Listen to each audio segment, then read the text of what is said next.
Нет, что ни говори, а система монструозна. Кавалерийским наскоком ее не свалить. Больше 100 лет она мимикрирует и трансформируется, переливаясь красно-коричневыми цветами и оттенками. Было время и оттаивала, цепляясь за жизнь нежными лапками шестидесятников, после чего опять впадала в криогенный сон. А когда стало совсем понятно, что холодная война проиграна и жрать больше нечего, ударилась озимь и обернулась демократической красоткой со слегка помятыми щечками после бурных приключений в обкомовских парилках. Очень быстро выяснилось, что красавица эта еще та крестная мать, благословляющая своих отпрысков на мафиозно-криминальные похождения. Но мировая общественность продолжала очаровываться ее стремлением к демократии, охотно разделяя с ней нефтегазовые трапезы и соблюдая общепринятый политес. И только когда она переоделась во все рашистско-коричневое, выпустив из декоративных матрешек зигующих медведей, стало по-настоящему стрёмно. Запахло говном и кровью через Чечню и Грузию, а позже Донбасс и Сирию. Вчерашняя красотка с Ленинградки живо мутировала в дикую разбойницу, помахивающую ядерным кистенем над взлохмаченной башкой. А когда получила по озверевшей морде, живо включила план «Б». Просто в атмосфере запахло грядущим поражением. Во-первых, сил на быстрый захват Украины нет, а долгую войну путиномика под санкциями не потянет. Во-вторых, всем этим Путиным и Патрушевым даже не 60, и развоевавшееся старичье по определению победить не способно.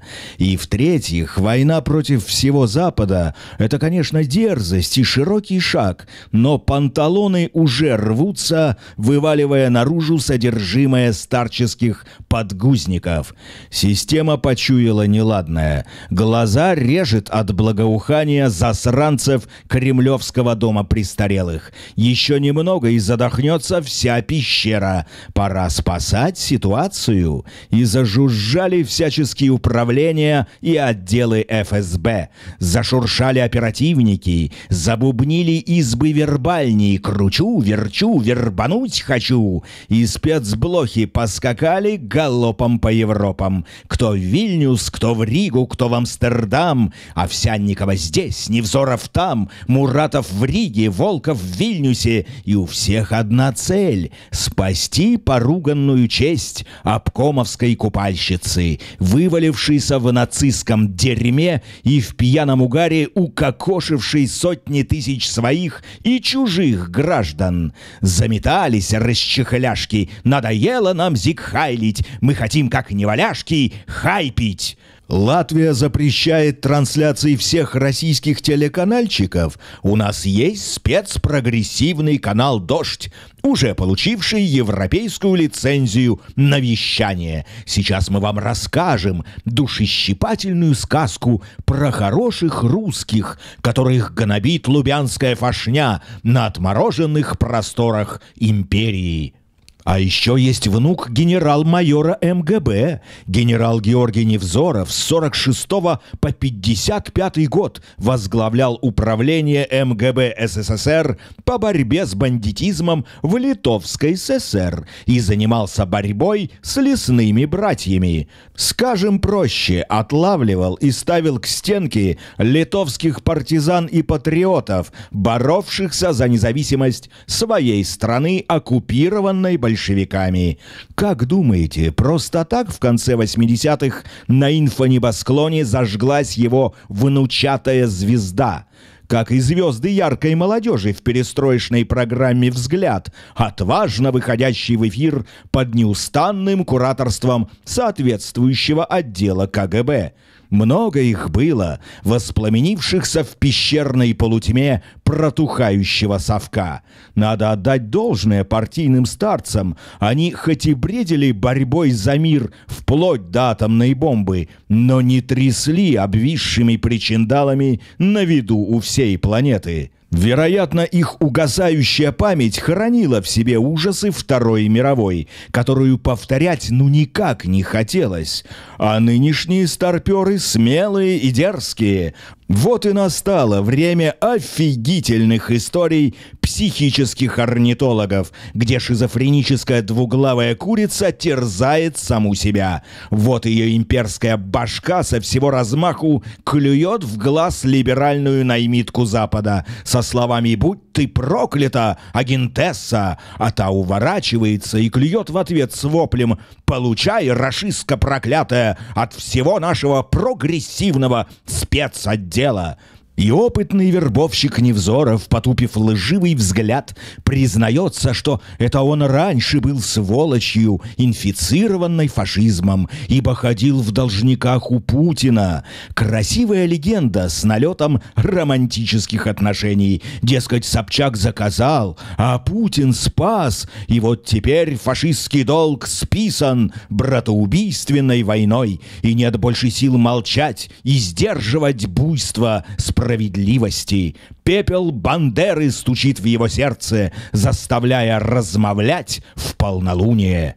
И только украинский паспорт вернет его к полноценной жизни, избавив истощенную душу от клочков орочей шерсти. Спецлауреатша премии Гавела мадам Овсянникова скакнула еще шире и уже рассекает по просторам Украины, рассказывая о том, что готова вернуть свою девичью фамилию Ткачук. Но уши ее любовника, ГРУшника Валерия Чернышова, все равно торчат из методички, равно как и тень куратора Алексея Громова, первого зама Войно. Агенты системы пришли в движение. Белые личинки поплавками всплывают то там, то здесь. Машут бело-синими тряпками и верещат: «Мы хорошие русские, не топите нас, добрые дяденьки. Мы приплыли к вам с хорошим русским миром». И перекрашиваются, и переобуваются, и меняют цвета в надежде на выживание. И встревоженный Чубайс со скулящим Кудриным спешат им на помощь в сумерках надвигающегося дефолта и тщательно сливается с ландшафтом Израиля, прикидываясь пожарным шлангом, старый еврей Прохоров. И лишь упоротый Медведев бескомпромиссно отливает в шизеющем телеграм-канале: «Почему мои посты такие резкие?» Отвечаю: я их ненавижу. Они ублюдки и выродки. Они хотят смерти нам, России. И пока я жив, я буду делать все, чтобы они исчезли. Похоже, в непросыхающего гнома вселился дух протухшего жирика, овладев телом окончательно между первой и второй. Систему колбасит и растопыривает. Где-то в бункере раздает генеральские звания ядерный дед, восседающий на газовой трубе в обоссанных памперсах. Этот сладкий паттерн, разработанный кабинетными психологами ФСБ, еще поюзают какое-то время в своих стримчиках недалекие блогеры и системные пиарщики, пока мохнатая лапа взбесившегося совкапитека не приведет в действие сценарий судного дня. Ну а там, кто останется в живых, тот и китаец. И слышен между строк бубнёж тупой толпы: «Опять всех обгадил, каждого извалял в фашистском говне. Получается, ты один, весь в белом». Да, забодай тебя, путло, ядерной ракетой забодай.